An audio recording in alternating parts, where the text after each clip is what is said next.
Yeah, Hollywood, I mean, going around all that junk, isn't that gonna put kind of the wrong connotation on your stuff that you're doing? It could. By involving those people that have done so much wrong and evil in America. It could. It could, but I think that I choose to look at it from this angle. I don't think that people. How many of you are tired of hearing a bunch of people gripe about the government all the time but don't want to do anything about it? Yes. So it's the same type of thing. So you got all these people that complain and gripe and moan and whine and kick their feet about the government, but they're not willing to do anything about it. I say this: if you're that passionate about the government, first of all, if you don't vote, you don't have a reason. I don't want to hear you complain. I don't care how you vote. I've even told my spiritual children and my children this: look, don't even talk to me about politics if you're not willing to do something about it and vote. But if you feel very passionate about it, then you need to get into government and change it from the inside. Now, it's risky because the problem is we have set a standard in America that we are influenced by them instead of influencing them. Yeah. We get influenced instead of being an influencer.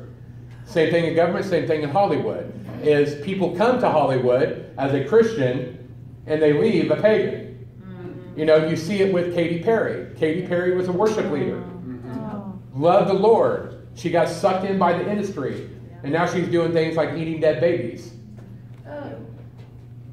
It can happen. Her parents wanted to be in my movie, and we couldn't line it up. Her parents still love the Lord. So it is possible, but I think it's the difference between knowing God has called me there and just wanting to do something out of my own flesh. So I talk about this a lot of times. People say, well, how do you know that somebody's going to come back to life if you pray for them? I know when God has told me to raise them from the dead that they're going to come back from the dead. Why? Because I do as I see the Father do. And if He tells me to do something, that He's not going to reveal something if He's not going to deal it. Yeah. So when God tells me to move to Hollywood or to Los Angeles, I know that He has a plan for it. Now, that's why I surround myself with people that aren't afraid to say, hey, look, man, you're stepping off to the side. Let's get back on track. Now, if I went there lone wolf, I would probably be concerned, you know. But it's a matter of having people that support me, pray for me, keep me on the straight and narrow, aren't afraid to rebuke me and correct me. Yeah. Because we all need that. Whoever started this theology that God doesn't rebuke, judge, and correct anymore, that's a false doctrine. He does rebuke, judge, and correct out of love. And I surrounded myself with people that aren't afraid to rebuke me, correct me, and even judge me if I need it out of love. And so that's the best way I can answer it. There is a risk involved in it. There's absolutely a risk. But I found in my life, anything worth having has a risk attached to it. Yes. Yes? I had been a real skeptic when I was young.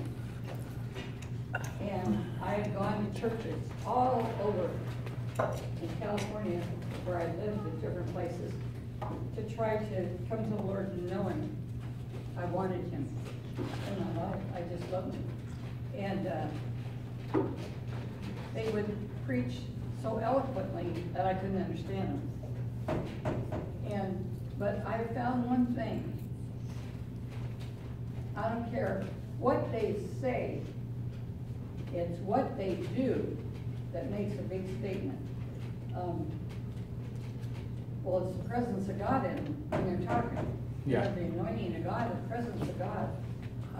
I walked into a church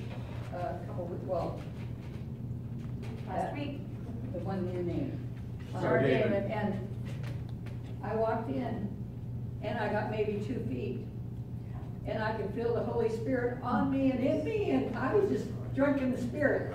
Right. I mean, I just flat out got drunk in the Spirit right away because the anointing, just the Holy Spirit was there so strong. Come on. Because of the worship there. And amen to that. Just such freedom to worship. I personally, I'm 78, going to be 79 in March. I am fed up. I am fed up with all the I want to say malarkey, all the yakking stuff.